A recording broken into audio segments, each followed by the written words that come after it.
Greetings, fellow questionably intoxicated rain clouds. Tiki here. And Jacob Wild too.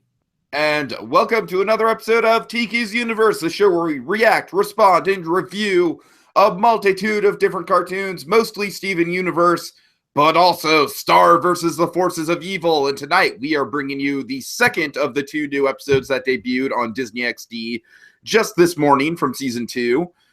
We just covered Star versus Echo Creek, and now we're doing Wand to Wand. Star versus Echo Creek was a fun, pretty heartwarming episode. This was definitely the episode that we've been waiting for since Ludo in the Wild. Spoiler alerts if you haven't seen season 2, because there's definitely going to be some spoilery stuff in here if you haven't seen like the Ludo in the Wild episode or anything like that, and we're just going to dive right into it. Jacob, what do you think of this episode? Definitely quite an interesting episode. Not quite what I was expecting.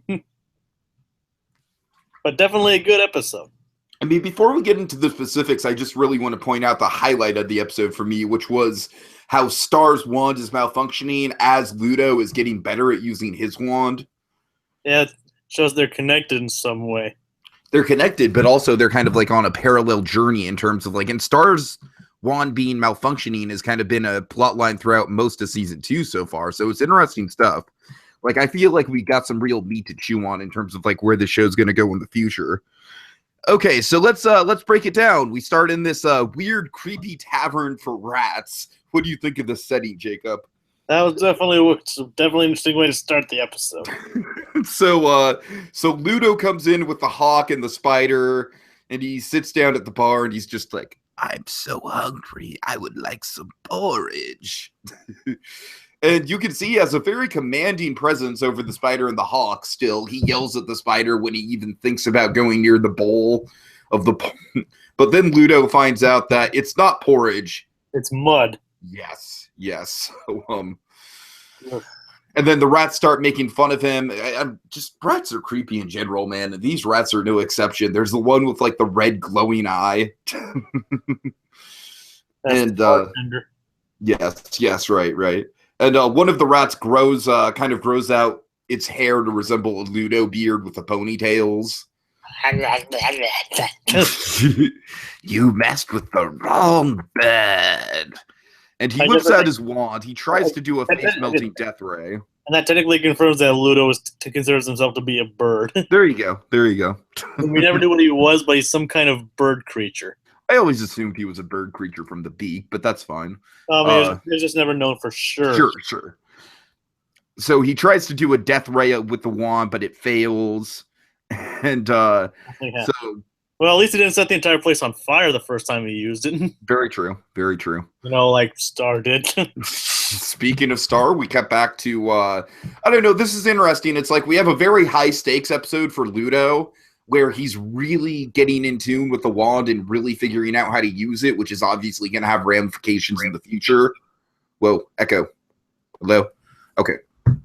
Meanwhile, Star is using magic to just do mundane tasks. Yeah, like cleaning the house. Sprinkling. Something she doesn't really want to do. We've got an Echo, bro. I don't hear anything. Well, I do. Well, I don't know what to do about that. Well, can you check your audio settings? My audio settings haven't changed. And you're wearing headphones? Nope. Plug in headphones, bro. All right. All right, now let me get them in. Yeah, that's typically what causes an echo over Hangouts. Right now, I don't hear anything, but let's just get the headphones just to be safe. All right. Okay. All right. Sorry about that, folks. Okay, so yeah. What? I haven't plugged them in yet. Oh, well, just go ahead, I guess. All right. Is that better? Yeah, that's way better. Yeah, cool. All right. Okay, sorry about that. So Star, what does Star do to help with the spring cleaning, Jacob? Well, first she'd rather build Muni battleships in a bottle. Yes. And to help take out the garbage, which is her job to do, she conjures a little cloud to do it. But this, oh God, I'm still hearing the echo. Your headphones are in. Yes. I have no idea what that's about then. I personally don't hear anything. Well, I can hear it, and it's really distracting. Okay, wait, I can't hear it now. Let's just keep going with it. I'm sorry. Okay.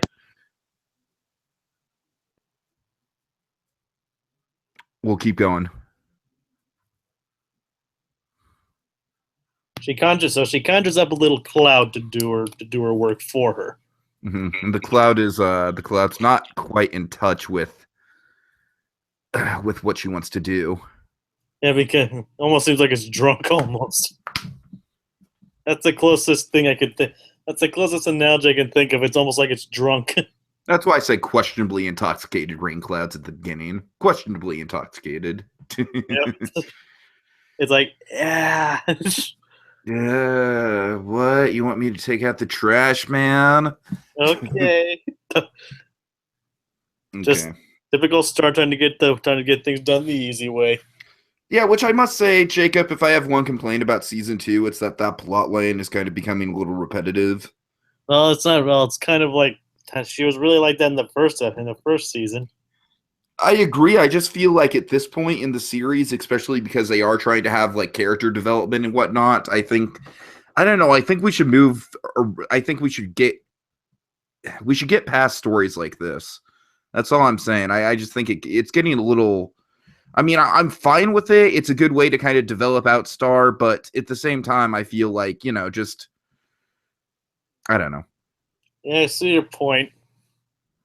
Like, I feel like it'd be better. I feel like the story would be better served if we had more episodes that aren't just about Star. Like, oh, hey, like, guess what the plot point of this episode is? Star's going to use magic to do a perfectly reasonable, mundane thing in the real world, and it's going to lead to wacky ramifications. I don't know. It's just getting a little old. It's kind of like I feel like if they keep doing it, then I very much fear that we might get into the fairly Odd Parents territory where every episode kind of feels like the same thing. The show's not there yet, don't get me wrong, but I feel like we've seen that episode. Like, the season's very young. It's only 8 episodes in. I feel like we've seen this exact same plot line used at least 3 times so far. Anyways. Maybe. I mean, every show's guilty of that. No, not necessarily. I mean, Gravity Falls didn't necessarily follow a structure. Steven Universe doesn't follow a structure. I feel like shows that it doesn't. I've watched Gravity Falls. It does have a certain structure. Well, that's up for debate, but every show is a structure. I mean, every show has a basic formula. I guess so. Might not be as obvious as others, but every show does follow a formula. But I guess in that regard, Jacob, what I'm saying is that Star, it's starting to get really obvious to the point where, like, why isn't Star learning from this? It's like, it's getting pretty annoying where, for God's sake, Star, just do things the normal way. Don't rely on magic for everything. If you remember, she kind of learned that at the end of this episode. Fair enough.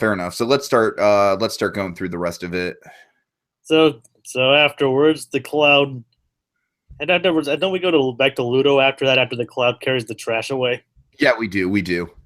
So Ludo, the hawk, and the spider are wandering around. Ludo wondering why his wand isn't working. And then Ludo again, like, showing very dominant control over the spider. Like, what did I say? Follow 3 feet behind me. I said 3 feet. And then, so how does this revelation about the wand take place, Jacob? While the spider's eating the wand. Indeed.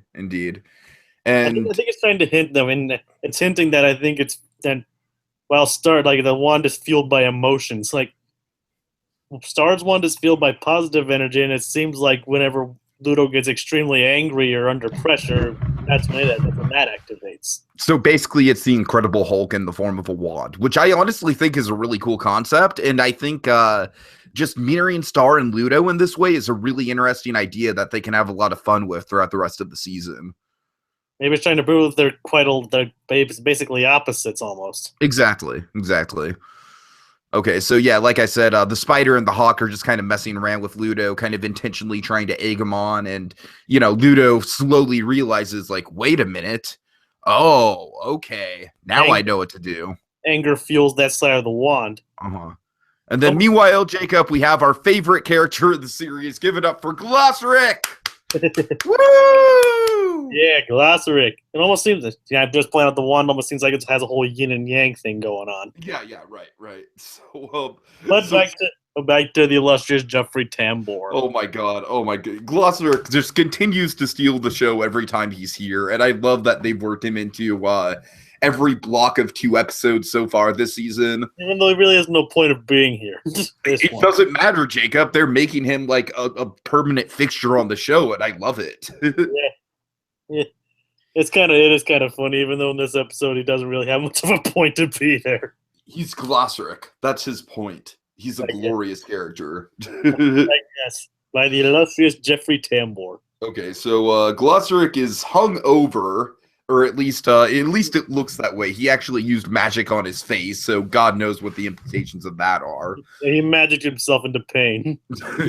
So Star needs help, and he's like, inside voices, please. He's like, it hurts everywhere. Oh God. Everywhere. Yeah, no, just really, really funny. Brief performance by Tambor, brief appearance by Glossrick, but it's great. It's great. It starts like, well, you weren't much help. And then, like you said, like as Glossrick as she's turning the book over on Glossrick, he's just, it hurts everywhere. And starts only realizing now he's not much help. Oh, and I also love how Glossrick gets a little snippy with Star. Like, she's like, something's wrong with my wand. And Glossrick is like, well, maybe there's something wrong with you. You ever think about that? Like, what do you mean by that? Oh, God. I love snippy Glossrick. I wonder if that's actually, like, what it, like, implies something later on. Who knows? It could be. Yeah, it could be, like maybe there is something wrong with Star. Who knows? Like, yeah, I mean, there's a lot of loose ends going on with Star and her wand for sure that are interesting, kind of jumping off points for the storytelling this season. Yep, definitely. I would definitely agree to that. All right, or it could just be a joke at Star's expense. yeah. Okay, so wrapping up the episode. Let's see. Cloudy has a lot of energy. The energy must have been from all the iced tea. But actually, the joke part of this is it doesn't really look like Cloudy has all that much energy at all. He just is saying that he does. I just have a lot of energy. And let's see. The floor, he's flooding the house because Cloudy is raining. And there's just garbage everywhere. It's just not going well at all. Marco's going nuts about it. Meanwhile, back at the Rat Tavern, Ludo walks in. He tells the Hawk and the Spider to wait outside. Go, girls, it's going to get ugly. So he pushes a bunch of rats around when he gets there, smashes some stuff, and then goes right up to the bartender, looks him in the eye. Give me your best bowl of mud. Your finest bowl of mud, sir. Oh dear, what happens now? He drinks the mud. Oh, God. In a very gross way, man. Oh, God. This was it was disgusting, but in a good way. Like, it's very visceral. You know what I mean? How he lugs it down, like, to show them that, like, he's not screwing around. And then the mud just gets all over his beard, and there's, like, this thick coat of mud on his beard. I'm like, oh, God. Like, ah! Okay. And then he begins to instigate the rats. Yes. Really good build up here with Ludo. Okay, so then Cloudy lights a chair on fire with his lightning. He's like playing Giddy Up with rainbows, if I'm remembering that correctly. Yeah, probably. And then he's just chastising Star, who's trying to stop it. He's like, looks like someone's allergic to good vibes. Okay, that's something Glossrick would say, though. Right. So Star tries to use a Funshine friendship spell on Cloudy. Cloudy knocks over the battleships that Star was making at the beginning of the episode, and that's the last straw. Star fires a really powerful spell at her, and Cloudy, it doesn't go as planned. again, kind of hinting at the wand is fueled by emotions and triggers. Yeah, right. So, so in this moment, Star's... And it doesn't necessarily, maybe it's just like fueled by emotions and how they're feeling at that one point. Very interesting. And then it might even, who knows, maybe the wand even has a mind of its own. That could be. That's a good theory. Okay. So just to wrap it up, let's see. There's a huge beam of the tornado then sucks up Marco. Right. It's like the Marco, and that's when Star kind of snaps to her senses. Casts a raspberry ribbon lasso spell, which I must say, it's cool to get all of these like unique spells from the show again. That's something that they really played around with in season 1, like all these cool like different spells that Star would do. Back at Ludo. Well, hold on really quickly. I don't think we cut. Oh wait, no. Do we cut back to Ludo? I'm sorry. Well, we might. I don't really have the entire thing memorized or written down. But well, we're not missing much. We cut back. Well, actually, No. I think Ludo's at the very end of the episode. Yeah. Okay. She sends a spell into it. Like she comes to her senses, realizes what's wrong, then sends the fun spell into it, which fixes it. Right. But calms the cloud down. But much like the end of last episode, they're not off scot-free. The parents come home. Again, Mr. and Mrs. Diaz, like, they always have brief appearances, but they're a treat on the show. Like, we bought you ice cream for clean the house. Then everything's gone to hell. They even trashed the outside. Oh, Star, it is always exciting having you around. This will take you all weekend to clean. And then you're right, Jacob. This is kind of a good lesson for Star right here. She's gonna use the tidal wave spell, but then she just puts the wand down, tries to use a mop, uses it upside down. Marco teaches her how to use a mop the right way, and that's that is so much better. That's the end of that storyline. But then we get a nice little stinger at the end of the episode. What is it? Well, Ludo's getting it. Earlier, we see that Ludo was getting attacked and getting ganged up upon, and actually blasted them away with his with the power he built up with his wand. And then here we see the ramifications of what happened. Yeah, there's just a bunch of dazed rats all over the place. And basically, Ludo's like the last thing we see is like he's pointing the wand at the bartender rat with the red eyes, like, now, give me some porridge. Oh, I gotta say, these Ludo episodes have damn good endings to them. Like, I think it's fascinating that Ludo has not interacted with Star at all in the season outside of his brief hallucination with her in Ludo in the Wild. I really like this episode a lot, Jacob. I'm really high on it the more we're talking about it. Yeah, it kind of point. Sure, he's only asking for porridge, but the way he asks for it, and he's like, serve me some porridge. It's like, again, the great Alan Tudyk, he's always got a good Disney villain voice. That's kind of Disney's go-to villain these days. Really like this one a lot, Jacob. I think this is one of my favorites of season 2 thus far. I really like the dynamic between Star and Ludo, where they're not interacting with each other directly, but definitely the themes of their storylines are connecting. Like I said, my one minor nitpick does get resolved at the end of the episode, where Star does put down the wand. So hopefully we'll see that going forward in Star. It won't get repetitive where Star just doesn't learn her lesson. Hopefully going forward we'll see, Star use her magic in more practical ways. So any last words about this, Jacob? Well, this is actually the first time Ludo and Star have shared an episode this season. Last time, Ludo in the Wild, it was just Ludo. Well, Star was in it, but she had 2 lines. Well, hey, Ludo. Technically, she wasn't in it. That was a hallucination. You're right. But technically, this is the first time they're actually sharing a plot line, because the entire focus on Ludo in the Wild was just, Ludo. Yeah, and I think it was well told, given that we had that really self-contained arc of Ludo learning to use his wand, and then we have kind of the more comedy-based arc where Star has her wand out of control, and I think it's a really interesting build-up. I can't wait to see Star and Ludo face off this season. Ludo is definitely quite different than he was the first time. Absolutely, man, and I love what they're doing with him. I think you can say that, like, probably his 90 days in the wild have hardened him quite a bit.